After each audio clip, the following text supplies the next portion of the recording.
अस्सलाम वालेकुम, आप देख रहे हैं प्रोग्राम न्यूज़ आवर और मैं हूं बतूल राजपूत। हम ईद की मुनासबत से प्रोग्राम कर रहे हैं और आज मेरे साथ बहुत मेहनती गेस्ट मौजूद हैं जो अपनी ज़िंदगी में फ़िज़िकली इतनी मेहनत करते हैं, लेकिन जब हम देखते हैं कि हमारे मुल्क में ऐसे लोगों को कितना सराहा जा रहा है तो वो सराहे जाने में हमेशा देर हो जाती है। ऐसा क्यों होता है? जो हमारी स्पोर्ट्स पर्सनस हैं वो जितना स्ट्रगल करते हैं उनको उतनी मीडिया कवरेज नहीं मिलती, क्या फैमिली सपोर्ट उतनी होती है नहीं। तो आज मेरे साथ बहुत ख़ास लोग हैं जिनसे हम बात करेंगे।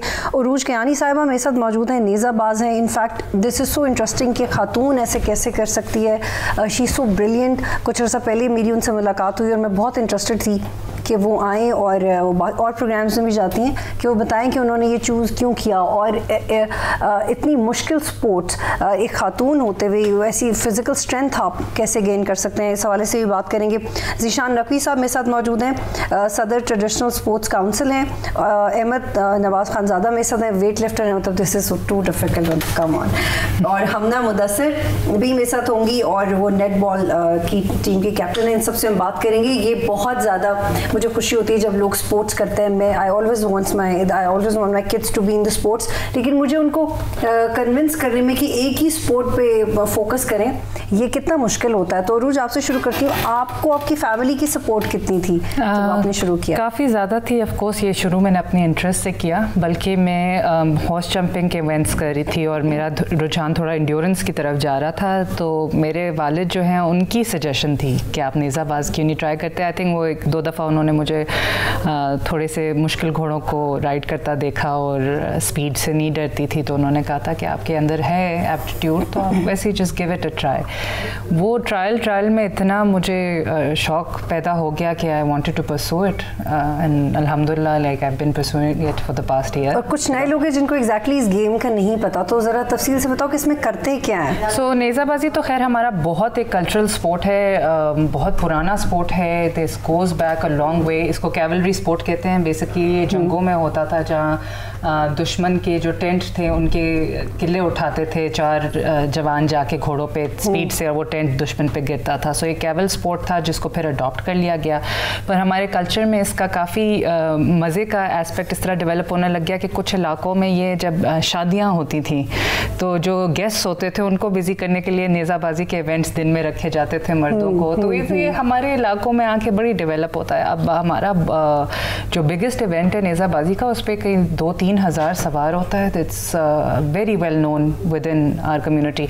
बट जहाँ मेरा थोड़ा सा एक्सपोजर था वो इंटरनेशनल कम्युनिटी में जब गया, तो आई रियलाइज़ कि it's a world wide renowned sport जिसमें चैम्पियंस जो होते हैं वो Australia, New Zealand, South Africa, Germany, Jordan, हर मुल्क की तरफ से एक रिप्रेजेंटेशन होती है। एंड इट वाज सैड कि फीमेल रिप्रेजेंटेशन काफ़ी मुल्कों की थी जो पाकिस्तान की। और कभी ये सुनने को मिला, मतलब यू सो स्लिम और तुम में तो इतनी स्ट्रेंथ नहीं है, लड़की हो तो नहीं कर सकोगी। मतलब ये तो हमें तो सिर्फ लड़की होने की वजह से बहुत सारी चीज़ों से ऐसे ही रिजेक्ट कर दिया जाता है कि लड़की है तो नहीं कर पाएगी। देखिए जी, ये सुनने को मिला था। मेरे ख्याल से दिखा दिया था तो फिर सुनने को नहीं मिला। दूसरा मुझे ऑपोजिट थोड़ा कॉम्प्लीमेंट मिलता है, मेरा हद काट थोड़ा अच्छा है, तो वो कहते हैं कि जी नहीं, लेकिन जब नया शुरू किया था को पता है ना कितने लोग डिस्करेज करते हैं। बिल्कुल डिस्करेज एज सच। मैं आपको जो सच्ची बात बताऊंगी, कम्युनिटी बहुत सपोर्टिव थी। जबकि ये है बिल्कुल मर्द का खेल और जो मेले जाते हैं ये एक बड़ा जद्दी पुश्ती किस्म का एक इवेंट भी होता है, मिलना मिलाना होता है काफ़ी लोगों का।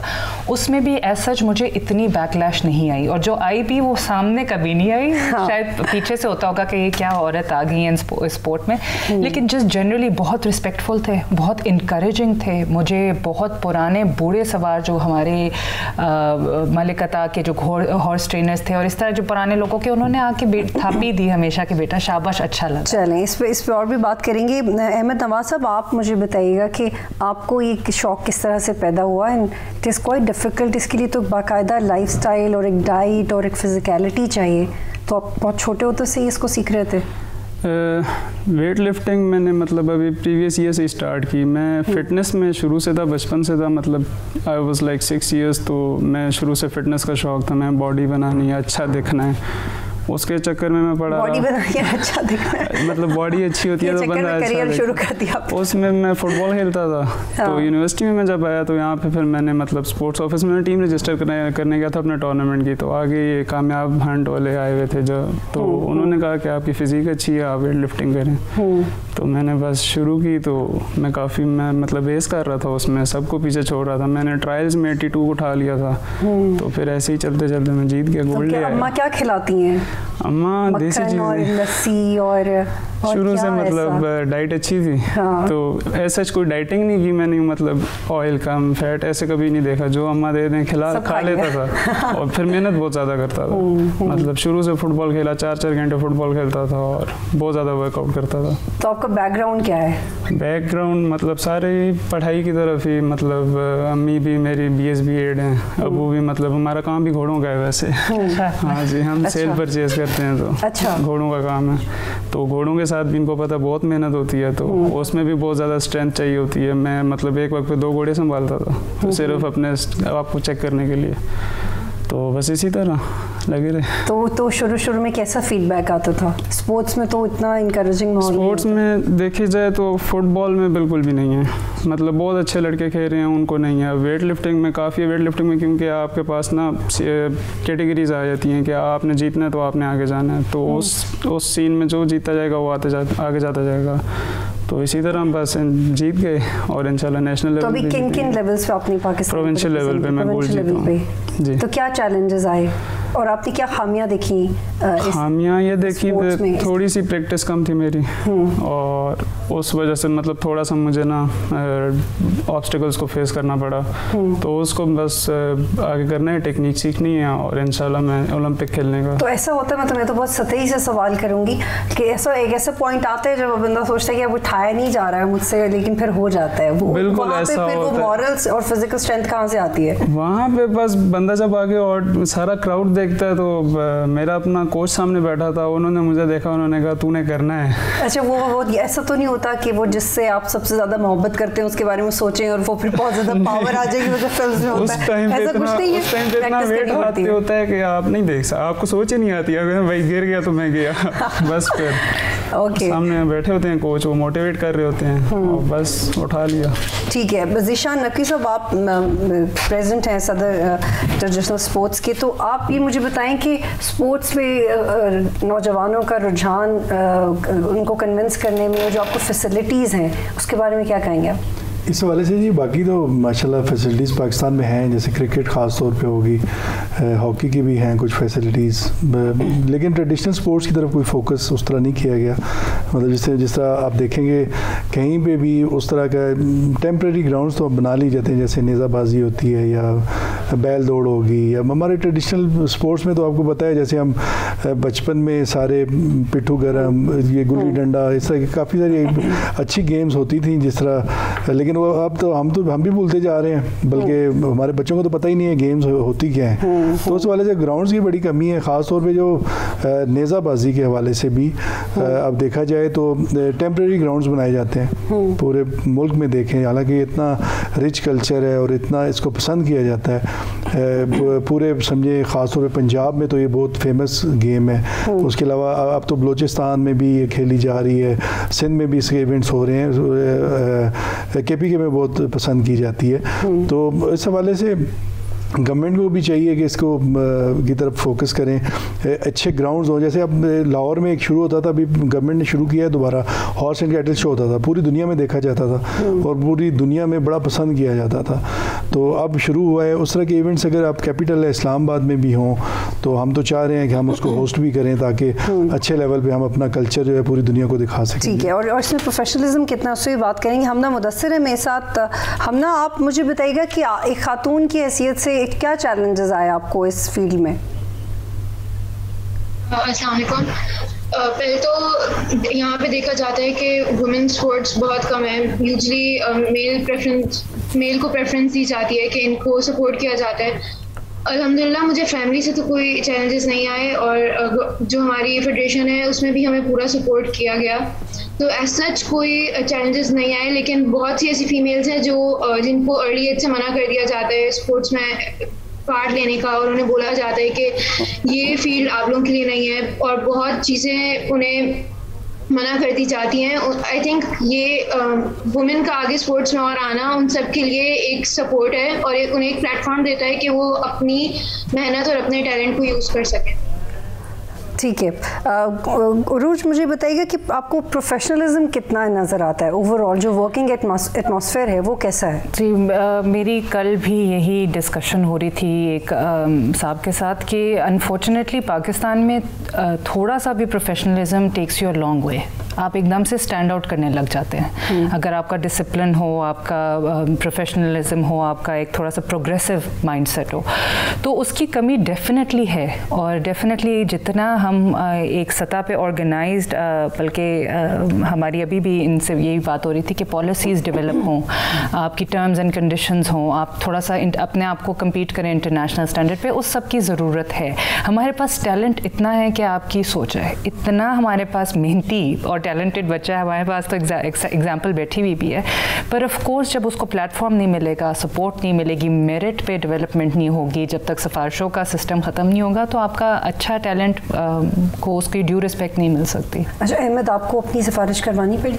नहीं, ऐसी मेरिट पे चले गए? ऐसी मेरिट पे आया। और फिर कुछ सिफारिशियों से पाला पड़ा? यही तो मैं आपको बता रहा था कि वेट लिफ्टिंग में सिफारिश नहीं चलती, क्योंकि आपने जाके परफॉर्म करना पड़ता है। तो आप नहीं उठाओगे तो आपकी सिफारिश में आगे आपको कैसे जाने देंगे? जितनी भी भारी सिफारिश, अगर वजन नहीं उठाओगे तो आप आगे कैसे जाएंगे? तो इसलिए परफॉर्मेंस नेसेसरी है। तो आप समझते हैं कि आपको जो वर्किंग एटमॉस्फेयर मिल रहा है वो प्रोफेशनल है?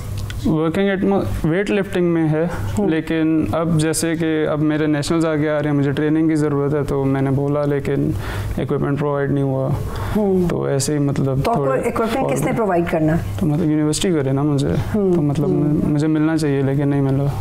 तो आप, इसका मतलब है फिर आपका वक्त ज़्यादा होता है, राइट टाइम पे प्रैक्टिस नहीं कर सकें, तो आप फिर तो मुकाबले में उतरे तो आप नहीं, मैं रह जाऊंगा फिर आगे। ठीक है, यहाँ पे एक ब्रेक लेते हैं। जब ब्रेक के बाद वापस आएंगे तो डिस्कस करेंगे कि वो जो मॉरल वैल्यूज़ होती हैं और आपके अंदर की विल पावर होती है कि जीतना है, वो एक स्पोर्ट्समैन में किस तरह से आती है। क्योंकि स्पोर्ट्समैन स्पिरिट में तो हमें ये सिखाया जाता है कि जीतो भी तो भी अच्छा, हारो तो भी अच्छा, पर eventually you want to win. How do you manage to do that? एक ब्रेक लेते हैं, फिर वापस आते हैं।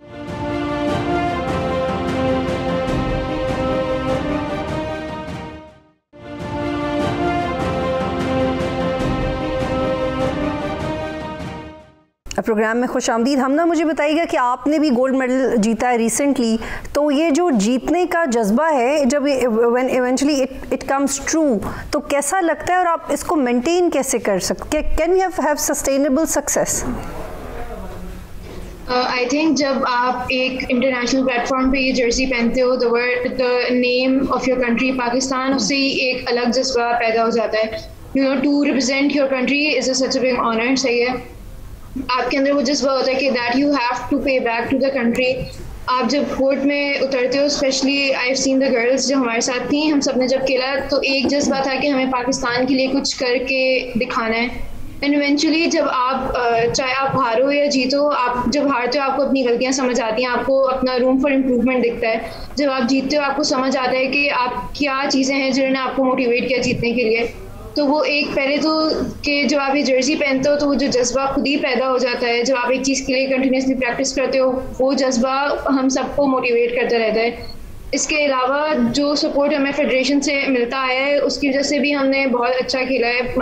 हमें पता था कि हमारे पीछे कोई है, हमें कोई सपोर्ट कंटिन्यूसली कर रहा है, तो वो भी एक फॉर्म ऑफ जज्बा ही था कि we have to pay back to them as well, क्योंकि हमें कोई कॉन्स्टेंटली सपोर्ट कर रहा है। ठीक है। अच्छा, ये सिफारिशों की बात हो रही थी, ज़ीशान नकवी साहब, आप जिस पोस्ट में हैं आपके पास तो बहुत पर्चियाँ आती होंगी कि इसको बड़ा स्पोर्ट्समैन बना दें, फिर आप कैसे इसको टैकल करते हैं? इस हवाले से जी बड़ी ओपन फोरम होता है, ज़्यादातर तो ट्रेडिशनल स्पोर्ट्स में इस तरह का वो नहीं होता जी, क्योंकि आपके पास ओपन फोरम है। जिस तरह जो सबसे बड़ा इसमें तो नेज़ाबाजी होता है इवेंट, उसमें भी ओपन जजेस होते हैं सामने, और मतलब कुछ जगहों पे इनवाइटीज़ ओनली होता है, लेकिन बाकी तो ओपन जिसने पार्टिसिपेट करना है वो सामने पता लग जाता है कि इसके कितने पॉइंट्स हैं। अभी हम ना इसके कुछ रूल्स बना रहे हैं, क्योंकि एक नया है इंटरनेशनली, तो ये ट्रेडिशनल स्पोर्ट्स में बड़ा फोकस है। जैसे अभी पहली दफ़ा इंटरनेशनल तौर पे 14 अगस्त को रखा गया है इसका international day for traditional sports and games, तो उस पर भी हम प्लान कर रहे हैं। उससे पहले हम इसके बायलॉज बना रहे हैं, रूल्स बना रहे हैं। जैसे अब देखें, जैसे पिट्ठू गरम है कि कहने में तो गेम है, लेकिन बड़े शौक से हम बचपन में खेलते रहे हैं। रस्सी फलांगना है, बंटे हमारे ट्रेडिशनल गेम्स में आते हैं। उसके अलावा और आपकी जिस तरह देखें, बल्कि हम सॉरी टू कट यू, बंटों के बारे में तो परसेप्शन है जो कि बंटे एक अच्छी गेम नहीं है, लेकिन I actually let my son do that क्योंकि इससे आपका फोकस बढ़ता है। ये क्योंकि आपने मोस्टली गलियों में बच्चों को खेलते हुए देखा हो तो उसका एक बिला वजह हमने एक परसेप्शन गलत लिया हुआ है, लेकिन एक बहुत अच्छा खेल है जिससे बच्चे का फोकस बहुत बढ़ता है। आप हॉर्स आर्चरी देखें, मतलब आप उस पर घोड़े पे बैठ के आप तीर अंदाजी कर रहे हैं, उसके अलावा आप जैसे गाँव में जैसे हर बंदा अफोर्ड अगर नहीं कर सकता जिस तरह ये नेज़ाबाजी करना, घोड़ा रखना, तो वो बच्चे जो वो नेज़ा हाथ में उठा के पॉइंट्स लगे होते हैं उसको हिट करते हैं और पॉइंट्स लेते हैं, जैसे आप घोड़े पे बैठ के लेते हैं, वो हमारे ट्रेडिशनल स्पोर्ट्स में होते हैं। उस पर हम अभी मुकाबले करा रहे हैं ताकि बच्चों में मोटिवेशन बढ़े, ताकि आगे चल के ये ट्रेडिशन जैसे अभी हमदा ने भी कहा कि खवातीन को कोशिश की जाए नहीं, वो इंशाल्लाह रोल मॉडल बैठे हैं जी मसद अरूज कियानी साहिबा, इन्होंने अभी F9 पार्क में बड़ा अच्छा पार्टिसिपेट किया था, जो हम हर साल मेला कराते हैं F9 पार्क में भी ना। तो कभी गिरी हो? तो वो बड़ा अच्छा उन्होंने हॉर्स जंपिंग में होता है, स्पेशली सीजन का स्टार्ट जब होता है ना, तो घोड़ा एंड जंप करते वक्त पैर साइड पे मार के आपको गिराता है। हॉर्स जंपिंग में हमारा ज़्यादा कॉमन है घोड़े पे गिरना, पर इंजरीज अल्हम्दुलिल्लाह कभी नहीं हुई, नेज़ाबाजी पे नहीं। बल्कि इनके आने से जी बड़ा हमें बड़ा अच्छा लगा, क्योंकि काफ़ी जो फीमेल्स हैं उन्होंने बड़ा इनसे मुतासर भी हुई उनसे, बल्कि जो भी हम वो स्टेज पे बैठे हुए थे, जो भी हमसे पूछता था कि खवातीन पूछ रही थी कि वो किधर हैं, तो फिर इनके कैंप हम उनको भेज रहे थे और बड़ी खुश थे। दिस इज वेरी एनकरेजिंग, क्योंकि हमारी जो खवातीन की ज़िंदगी होती है उसमें बहुत ज़्यादा स्ट्रेस होता है। पहली तो बहुत सारी चीज़ों को यही सोच के रिजेक्ट कर दिया जाता है कि लड़की है तो नहीं कर पाएगी, और फिर जब आप व्हेन यू ग्रो अप तो ये सुनने को मिलता है लड़की हो तो तुम्हें करना पड़ेगा। तो आपका जो हमारा जो मोशन है वो खवातीन की ब्रॉटअप में लेके बड़ा कंफ्यूज्ड है। Eventually when we grow up then we get to know कि हम कर क्या सकते हैं, लेकिन अगर हमारा ब्रॉटअप कॉन्फिडेंस के साथ किया जाए और आपको ये बताया जाए कि अल्लाह ताला ने आप में सलाहियत डाली है कि आप मल्टीलेटरल हैं। अब एक वक्त में बहुत सारे, बल्कि मर्दों में कम होता है, खवातीन में ज़्यादा है कि आप मल्टीटास्किंग कर सकें।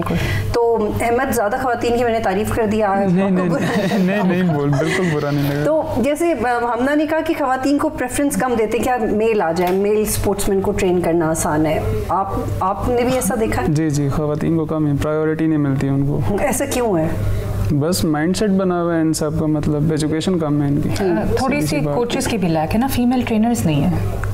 अब one of my agenda is to become a female trainer, ताकि पेरेंट्स कंफर्टेबल हो एक लड़की को एक और फीमेल ट्रेनर के पास। और मेरा भी इंटरनेशनल ट्रेनिंग कोर्सेज का मकसद ही है कि आप उन पेरेंट्स को इनकरेज कर सकें जो थोड़े से बस झिझक रहे हैं कि हमारी बच्चियाँ जो हैं इस चीज़ को किससे सीखेंगी, कैसे सीखेंगी। तो इस आई थिंक मल्टीपल स्पोर्ट्स के फील्ड में जहाँ फीमेल ट्रेनर्स हैं वहाँ अच्छी बच्चियाँ खुल के ट्रेनिंग करती हैं, थोड़ा उनका कंफर्ट जोन होता है। तो इसका मतलब तो आपको तो एक पूरी जनरेशन चाहिए ना, एक पूरा एक जनरेशन का गैप है अगर फीमेल कोचेस अवेलेबल नहीं है। लेकिन हमारा take a lot of time, at least let them come and play. बिल्कुल, लेकिन जनरेशन शिफ्ट भी आया है, बच्चियां ज़्यादा इन्वॉल्व होना चाह रही हैं, उनमें कॉन्फिडेंस ज़्यादा है, पढ़ाई लिखाई ग्लोबलाइजेशन की वजह से एक्सपोजर बच्चियों में ज़्यादा है। So now they want it, पर उनको आउटलेट ऑफ प्लेटफॉर्म्स चाहिए। अच्छा अहमद, आप से मैं ये सवाल करना चाहती हूँ कि जैसे मैंने हमना से पूछा कि अब जीतना है, अब वो जो जीतने वाला जो स्ट्रेस है करना भी है और हार भी सकते हैं, तो how do you balance that in your mind?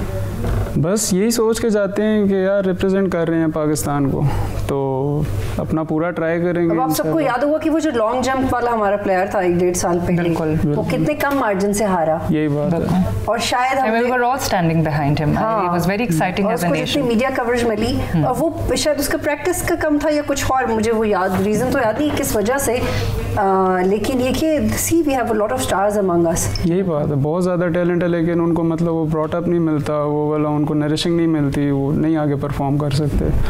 अच्छा, मेरा आप सबसे सवाल है कि अब हम we are more into cricket, you are more into your sports, लेकिन हमारा जो नेशनल गेम है हॉकी, इट्स नोवेयर। हमारी एक जनरेशन हमें बहुत सुनाती थी कि हॉकी वाज एवरीवेयर, और हम तो बस हॉकी फैंस थे और वो, लेकिन वो वर्ल्ड कप जीता था, वो अब कहानियाँ ही हमारे लिए एटलीस्ट द स्टोरीज। आपके ये जो बोर्डिंग स्कूल्स हैं ट्रेडिशनल एचएस हसन अब्दाल, ये अभी तक इस स्पोर्ट को अटेन करते हैं और इसको प्रायोरिटी देते हैं, लेकिन on a national level of course थोड़ी एक्सटेंट नज़र आ रही है, इसको इतनी प्रमोशन नहीं मिल रही। अब हम ना, आप ये बताइएगा कि जब भी कभी बजट पास होता है तो हम ऐसे ममालिक में शामिल हैं जहाँ पे एनवायरनमेंट, स्पोर्ट्स, हेल्थ, एजुकेशन ये प्रायोरिटी होती नहीं कभी गवर्नमेंट्स की कि इनके हवाले से बजट पहले अनाउंस करें या कोई स्पेशल पैकेज निकालें। आपके ख्याल में ऐसा क्यों है? इसी वजह से शायद हमारा नेशनल स्पोर्ट भी बहुत पीछे चला गया। अब देखा जाता है जब भी बजट आता है, इवन कि एजुकेशन सेक्टर का भी बजट कम कर दिया गया है, स्पोर्ट्स वगैरह की फंडिंग रोक दी गई है, बहुत सारी फैक्टर्स हैं जिनसे प्लेयर्स आगे नहीं बढ़ पाते हैं। आई थिंक वो इम्पोर्टेंस नहीं दी जा रही है। इट्स इम्पॉर्टेंट टू रिकग्नाइज कि हमारे यहाँ पे टैलेंट बहुत है, बगैर इतनी रिसोर्सेज के भी there are a lot of players जो अपनी पूरी मेहनत कर रहे हैं और बहुत सारे इंटरनेशनल इवेंट्स में अपनी पोजीशन हासिल कर रहे हैं। सो आई थिंक इट्स थोड़ी और इम्पोर्टेंस देनी चाहिए स्पोर्ट्स वगैरह को। अभी जैसे हमारा सिंगापुर में टूर हुआ था, they have made it mandatory for every school कि वो अब हर बच्चे को कोई ना कोई एक स्पोर्ट में इन्वॉल्व रखें। If you are in school from the age of 4 to 5 you have to select a sports. आपको किसी भी स्पोर्ट्स में, चाहे वो नेटबॉल हो, वॉलीबॉल हो, आपको उसमें पार्टिसिपेट करना ज़रूरी है। एंड दैट इज़ वाई उनकी नेशनल टीम्स और ये सारी टीम्स भी इतनी अच्छी कर रही हैं क्योंकि वो 3-4 ईयर्स से ही वही प्रैक्टिस स्टार्ट करते हैं। तो हमें इस चीज़ पे ज़्यादा इम्पोर्टेंस देनी चाहिए कि हमें स्पोर्ट्स और एजुकेशन सेक्टर्स इन लोगों को भी आगे बढ़ाना चाहिए और इनकी तरफ भी काम करना चाहिए। ठीक। अब ज़ीशान साहब, काउंसलिंग की बहुत कमी नज़र आती है। हम अक्सर देखें कि बाहर के ममालिक में अगर कोई माँ बाप अपने बच्चे को स्विमिंग की तरफ लेके जाना चाहते हैं तो उसको कुछ माह से ही स्विमिंग की तरफ लेके जाएंगे। जब वो कुछ माह का बच्चा है, फिर जब तक वो बड़ा होता है तो उसको कॉन्फिडेंस और ट्रेनिंग ही और लेवल की होती है। लेकिन हमारे मुल्क में आमतौर पर देखा गया, और जनरली और ममालिक में भी, कि टीन एज में एक बच्चे को खुद से अवेयरनेस हो कि उसने किस स्पोर्ट्स में जाना है या उसने अपनी फील्ड चेंज करनी है। हमारे यहाँ काउंसलिंग की इतनी कमी है कि जो आपका असल टैलेंट होता है अपनी आपकी ज़िंदगी की बहुत सारे सालों तक आपको पता ही नहीं होता। आप समझते हैं कि ये चैलेंज अब ख़त्म हो रहा है, अब पेरेंट्स भी ज़्यादा अवेयर हैं और लोग भी? इस हवाले से बिल्कुल ग्रास रूट लेवल पे तक जब तक हम नहीं जाएंगे तो टैलेंट को हम बिल्कुल सामने नहीं लेके आ सकेंगे। जैसे आपकी बात से बिल्कुल मैं एग्री करता हूँ। बच्चे में अगर किसी चीज़ की तरफ उसका रुझान है तो वो उसी तरफ, हम यही कहते हैं यार नहीं इसमें स्कोप नहीं है तो ये क्या करोगे। अब जैसे स्विमिंग है, अगर इसका स्कोप, हमारी टीम तो कभी गई ही नहीं, हम तो इंटरनेशनल है ही नहीं हमारे पास, ओलंपिक हम नहीं खेल सके, तो वो बच्चा बेचारा वहीं पर, और उसको वहीं पर हर बंदा कोशिश करता है कि बच्चा उनका क्रिकेट में जाए। अब क्रिकेट में वही 16 प्लेयर खेलने हैं या बहुत हुआ 32 हो जाएंगे, रेड बॉल और वाइट बॉल को अलग-अलग भी करेंगे, तो वो मेरे ख्याल में ख़त्म हो रही है जी। इसी वजह से अभी हमने जो Pakistan council of traditional sports and games है, वो अभी हम एक MOU साइन कर रहे हैं प्राइवेट स्कूल्स के साथ कि हर स्कूल्स में एक्टिविटीज़ कराई जाएँ। उसके अलावा हम एक MOU साइन करने जा रहे हैं, जैसे इस्लामाबाद में 422 सरकारी स्कूल हैं FG के, फेडरल गवर्नमेंट के, उनके साथ हम ये करेंगे, MOU साइन करेंगे, हमारी टीम्स जाएंगी वहाँ, बच्चों को साथ बताएंगे कि ट्रेडिशनल हमारी स्पोर्ट्स क्या हैं, उसके बायलॉज क्या हैं, ताकि हम पूरा उनको बता सकें कि ये गेम्स जो हैं ये हमारी अपनी गेम्स हैं जो हमारे ट्रेडिशन का हिस्सा हैं। तो और उसके हवाले से कोशिश करेंगे इसको हम प्रमोट करें, रिवाइवल भी करें इन स्पोर्ट्स को। और बाकी जो सबसे बड़ी बात जो आपने की है उसमें एक वजह ये भी है कि हमारे पास वेन्यूज़ की बड़ी कमी है। अब जैसे अब फर्स्ट किया इस्लामाबाद क्लब है, अगर उसके वेन्यूज़ में कुछ चीज़ें हैं तो वो यूज़ कर सकते हैं जिसकी वहाँ पे मेंबरशिप है। अगर स्पोर्ट्स कॉम्प्लेक्स है तो वहाँ पे भी मैं समझता हूँ कि कुछ तो ऐसे लोग बैठे हुए हैं जो अरसे से बैठे हुए हैं और उन्होंने कुछ भी नहीं किया। हालांकि ये होना चाहिए कि अगर आपकी फ़ुटबॉल की आप अगर टीम परफॉर्म नहीं कर रही, आगे नहीं जा रही, तो उसकी पूरी मैनेजमेंट को चेंज कर देना चाहिए। और किसी का उस पर तो नहीं हक बढ़ना होगा। आपने अगर कोई बैठ गया हॉकी पे, प्लेयर्स आए जो अपनी घर की ट्रेनिंग या कुछ लोग तो प्लेयर्स गांव से भी हैं कि अपने गांव में ही ट्रेनिंग करके वो इंटरनेशनल, हालांकि इतना अच्छा सेटअप है जी। मैं समझता हूँ कि अगर किसी भी स्पोर्ट को आप स्पोर्ट्स में से किसी चीज़ को भी आप आगे लेके चले ना जी, तो आपको स्पॉन्सर भी मिल जाते हैं अगर आप सही तरह काम करें, ये ना करें अगर प्लेयर्स पे लगाएं ना जी आप, तो आप कई ऑर्गेनाइजेशन है, रियल एस्टेट जो हमारा सर्कल है उसमें से आपको उस तरह। ठीक है, यहाँ पे मुझे एक ब्रेक लेनी है और जब ब्रेक के बाद वापस आएंगे तो ये एक ऐसा सवाल है जो हर शख्स की ज़िंदगी से रिलेटेड है। ज़रूरी नहीं कि आपको इसमें खेल ही खेलना ज़रूरी है। हर शख्स को एक इंस्पिरेशन चाहिए होती है, एक वजह चाहिए होती है to move on, to continue. और एक स्पोर्ट्समैन के लिए तो फिर भी अगर घर में मतलब लड़ाई भी होगी तो खेलना है जाके, तो वो इनकी ज़िंदगी में कौन सा ऐसा शख्स है, पेरेंट्स है, पार्टनर है, दोस्त है या खुद, वो इंस्पिरेशन कहाँ से आती है? एक ब्रेक लेते हैं फिर वापस आते हैं।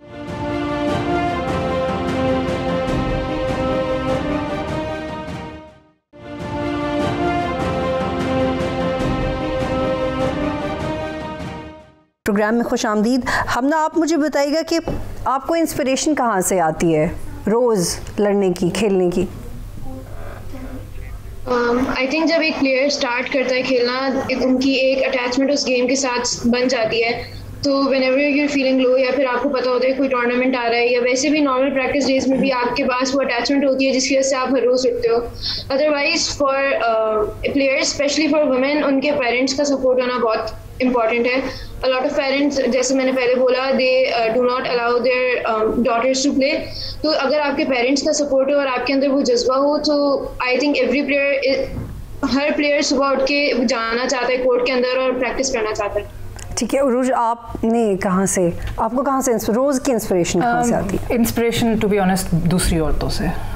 मेरे जो भाई हैं वो फुटबॉल की काफ़ी फीमेल टीम को उन्होंने टूर्नामेंट्स करवाए थे सरीना की स्पॉन्सरशिप के साथ। उधर आई मेट फुटबॉल टीम की captains, I met basketball team की captains. Recently I met Naila Kiani जो समिट कर रही हैं, बल्कि K2 चढ़ रही हैं, जा रही हैं। She is a banker in Dubai, also boxer.